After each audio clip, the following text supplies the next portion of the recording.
Assalamualaikum warahmatullahi wabarakatuh. Halo anak soli dan solihah, apa kabarnya hari ini? Semoga selalu sehat ya, dan semangat dalam belajar. Kali ini bertemu lagi dengan Ustazah Hasna Sofia dalam pelajaran Bahasa Indonesia.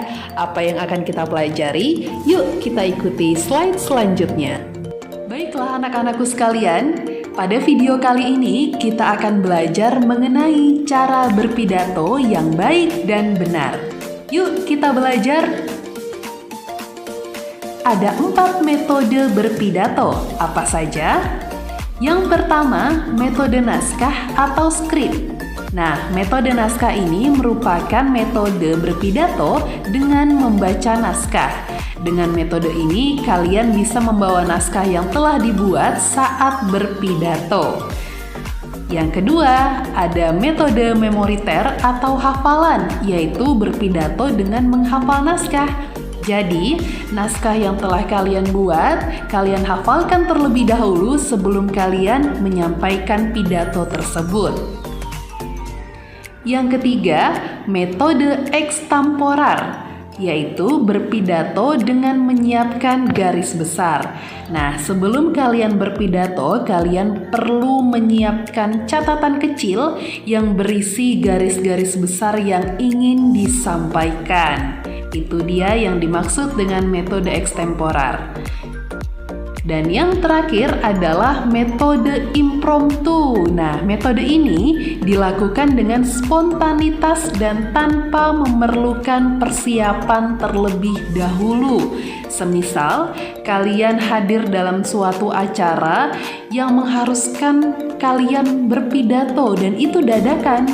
Jadi, secara spontan itulah yang disebut dengan metode impromptu. Kalian tidak mempersiapkan apapun sebelumnya, hanya diminta untuk berpidato dengan tema yang sudah ditentukan oleh penyelenggara kegiatan, dan itulah kalian menggunakan metode impromptu.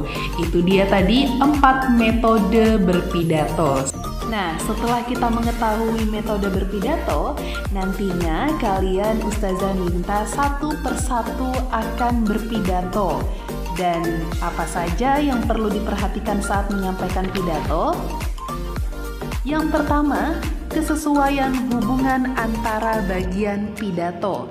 Pada pertemuan selanjutnya, Ustazah sudah meminta kalian untuk membuat sebuah teks pidato. Sebelum disampaikan, silakan dicek kembali apakah tiap-tiap bagian itu sudah sesuai. Semisal kalian mengangkat topik mengenai menjaga kebersihan lingkungan sekitar, berarti pada bagian persuasifnya, kalian akan mengajak orang-orang untuk senantiasa menjaga kebersihan lingkungan. Jangan sampai topiknya mengenai lingkungan, tapi ajakannya mengenai pendidikan. Nah, itu tidak sesuai. Dan untuk penyampaian pidato yang baik dan benar, alangkah bagusnya kalau itu saling keterkaitan. Yang kedua, penguasaan materi. Nah, ini penting. Kita perlu membaca teks pidato yang telah kita buat agar audiens atau penonton itu paham tentang apa yang kita sampaikan. Jadi kalau kita sudah menguasai teksnya, menguasai gagasan yang ingin kita sampaikan, maka dengan otomatis audiens juga akan paham tentang apa yang kita sampaikan. Hal yang perlu diperhatikan selanjutnya adalah yang pertama, intonasi. Nah, ini secara Kamus Besar Bahasa Indonesia, intonasi itu adalah tinggi rendahnya nada. Nah, ini perlu diperhatikan juga. Kenapa? Karena kita ingin mengajak orang melakukan sesuatu. Jika kita bisa memainkan intonasi, maka orang lain akan tertarik dengan apa yang kita sampaikan. Semisal Ustazah memberi contoh kalimat begini. Ayo kita jaga negara kesatuan Republik Indonesia. Itu nada pertama, bedakan dengan nada kedua. Ayo kita jaga negara kesatuan Republik Indonesia. Bedakan ya? Nah, dengan nada yang kita pakai, orang akan bisa terpengaruh dengan nada yang kita berikan. Jadi dengan memilih-milih nada, semoga apa yang kita sampaikan orang lain juga bisa melakukan dan paham begitu ya. Selanjutnya adalah vokal. Nah, ini dia. Kenapa sih kita perlu memperhatikan vokal? Karena orang lain bisa mendengar apa yang kita sampaikan itu tergantung dari kejelasan kata yang kita sampaikan. Kalau kita menyampaikan kalimat-kalimat itu dengan jelas, maka penonton juga akan mendengarkan dan menyimak penyampaian kita itu dengan jelas pula. Mohon diperhatikan tentang vokal.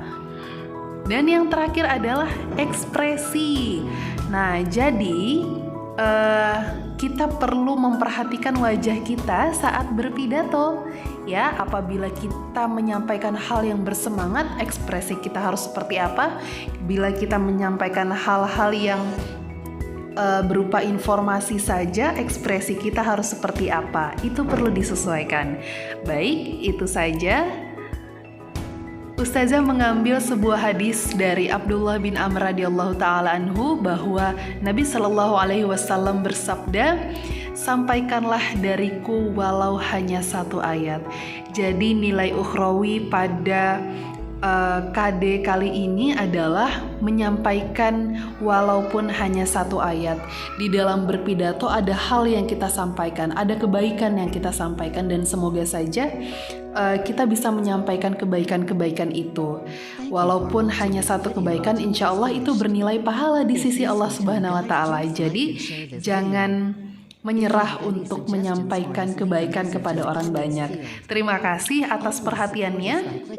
Semoga video kali ini bermanfaat untuk antum semua. Ustazah akhiri, wassalamualaikum warahmatullahi wabarakatuh. Sampai jumpa di video selanjutnya.